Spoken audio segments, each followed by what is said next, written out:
What's up, guys? We are back with another Figura Obscura review, taking a look at the other retailer exclusive. We're taking a look at Father Christmas. Now, of course, Father Christmas came out last year in 2022, not too soon before Christmas, right? Beginning of December, I believe. And he is part of the retailer wave this year. So there's some actual mythic figures, and then there's some Figura Obscura stuff. So we got the Horsemen, and we've got Papa Christmas. Now, he comes in the same kind of box that you would expect to see for any other Figura Obscura single figure release. So deluxe packaging, you've got the chipboard outer shell kind of thing going on. So you've got Father Christmas here on the front in his different color scheme to reflect this release. And then you've got that very idyllic Christmas type of landscape setting, which I really like, very Thomas Kincaid-esque. And like I said, this is like a chipboard package, so you've got this whole deal right here that gives you the full spread of the artwork, you know, with the story on the back. And then inside, you've got a different type of artwork that shows up kind of like the nighttime aesthetic, and then you've got like the morning aesthetic, that kind of thing.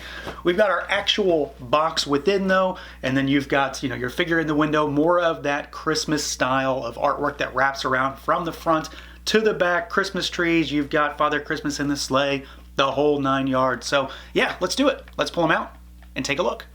And here we go, out of the package, our Figura Obscura Father Christmas, the retailer exclusive. So again, just like the Headless Horseman figure, this is a repaint, this is a recolor, it's a variant on the figure that we got last year, whereas this one is maybe a little bit more folklorish when it comes to the colors.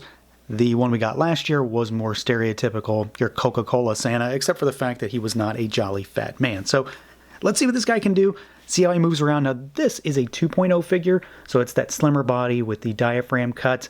Now, for the sake of doing articulation, we're actually just gonna take him apart, and we're gonna disrobe Papa Christmas here, and this gives you an idea of what goes into the soft goods real quick. But then I'll show you the actual body, and if you're not familiar with 2.0 figures, things like that. So you've got your outer robe there, and then you've also got the inner robe that is Velcro, which is pretty cool. And I was not aware of what this body looked like underneath. I didn't know that it was like an elven body with green on it. I assumed it was gonna be like the figure we got last year, which he was all brown, if I remember. And yes, of course, this does look really weird because this is a 1.0 head on a 2.0 body, and this guy has an adapter, a unique piece up until now, I believe, for the time being anyway, that allows a bigger head to be on a slimmer body with all this robing. So pretty interesting setup. So we've got a head that can look up slightly. He can't really look down, of course. You've got your tilt, you've got some rotation, arms out at the shoulders, they swivel. You've got single jointed elbows here. It might have been pretty tight, so watch those. You got your swivel, gauntlet swivel, wrist swivel, and hinge, of course. The 2.0 body does have the diaphragm cut, so it allows you to swivel him all the way around. Still has a waist twist, though. Legs go out. They kick forward. They kick backwards some. You got your thigh twist. You've got single jointed, swiveling knees. You got a little shimmy there. And then you've got rotation at the top of the ankle, rocker, and you've got your hinges. So, I mean, it's still a standard 2.0 figure, but with that 1.0 head, it does, well, obviously look weird and has some unique qualities to it in terms of parts, but this is still a normal 2.0 figure. The only real reason I wanted to take all that robing off was just so you can see what's going on under there, and of course, you do need to be aware of where your joints are, specifically the elbows when you start moving them. So it might behoove you to take him apart a little bit and just get used to moving those joints around before you go hard on him if he's covered and maybe you've got it oriented the wrong way. Other than that, though, very par for the course if you're familiar with a 2.0 figure. Now, as far as the overall look and feel on this particular Father Christmas, I'm really curious about this one because I feel like this guy is going to integrate into Legions a hell of a lot more than your actual, classic red Santa that we got last year. This guy almost just has a wizard look and feel. Now, there's definitely something, Christmassy about him with the sort of piping and all of that stitch work for the gold filigree detail and all that kind of stuff. Definitely looks holiday related. But, before we get those Poxus wizards, this is it. Like, this is easily going to integrate more just by the more earthy tones and just the green and the yellow versus the red and the white. So I do think this one might have a little bit more versatility in how it looks.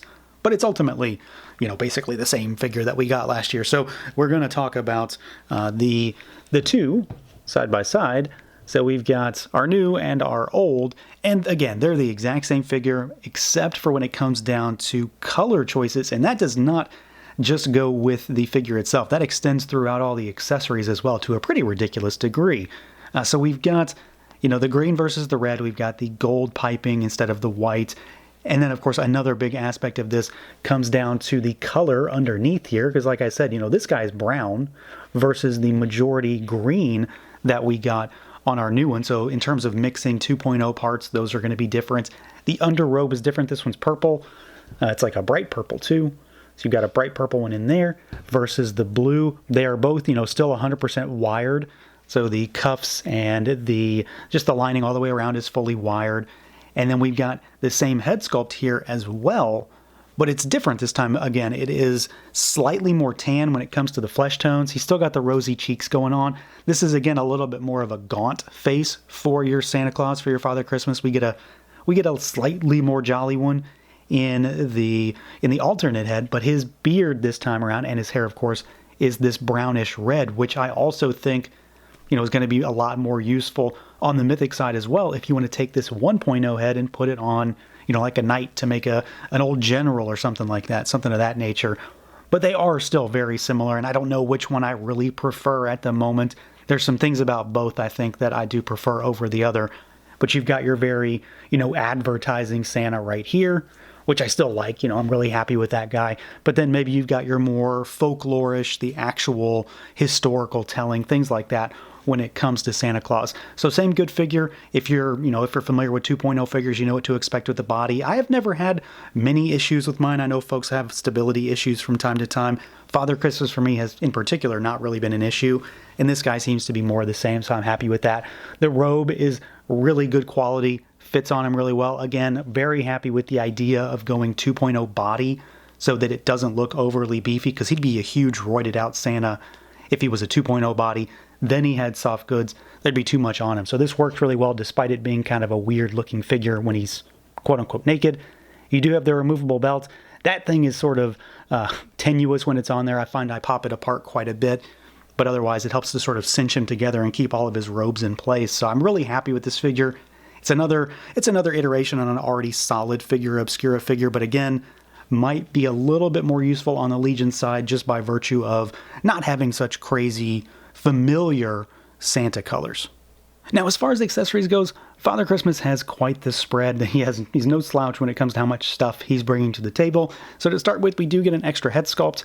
This is the more jolly head of the two, a little bit fatter, slightly bushier beard, not as long. The odd thing about this one, though, is that it's white still. So this is, the brown that we got on the other head sculpt.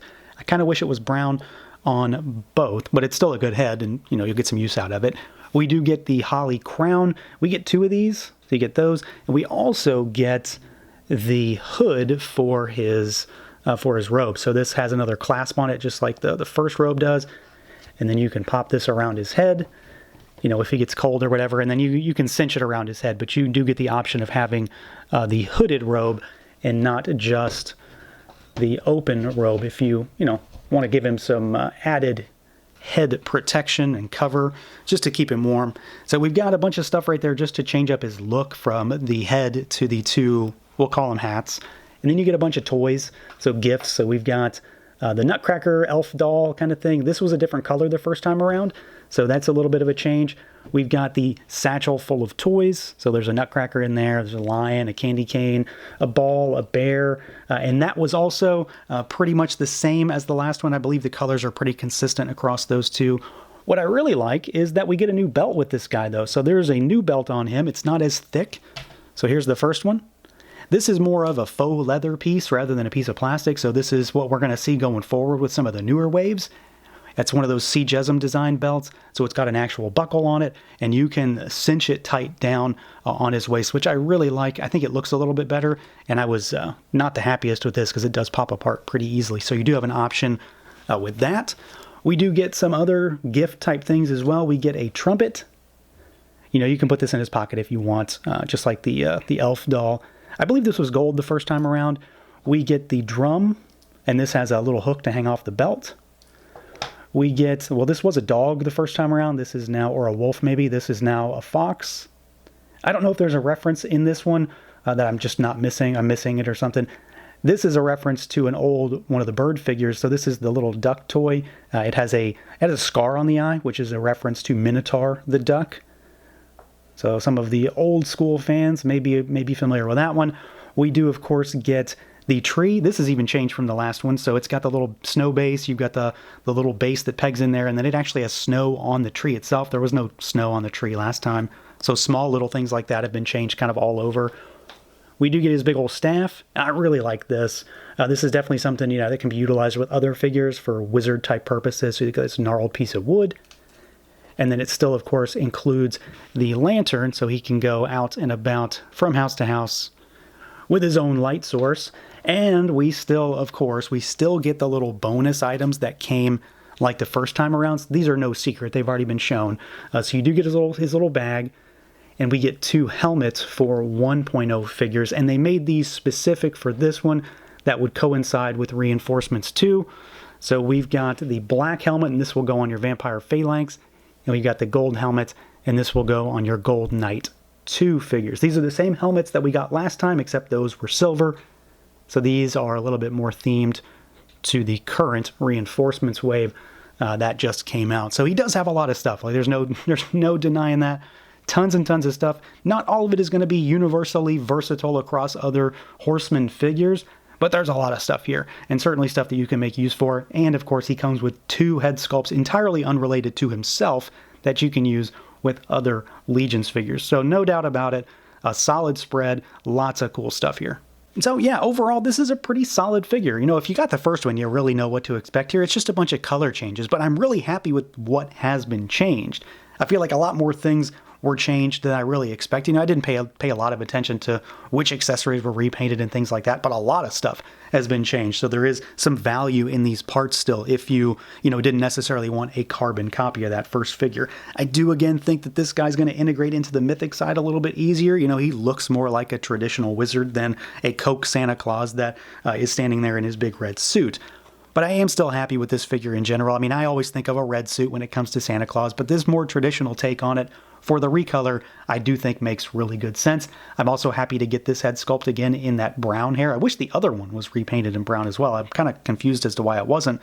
But again, I really dug that first Father Christmas, and this is more of the same, just in a different way. So that's going to do it for this look at the Figura Obscura retailer exclusive Father Christmas. Let me know what you guys think. Feel free to like, comment, subscribe, and share, and until next time.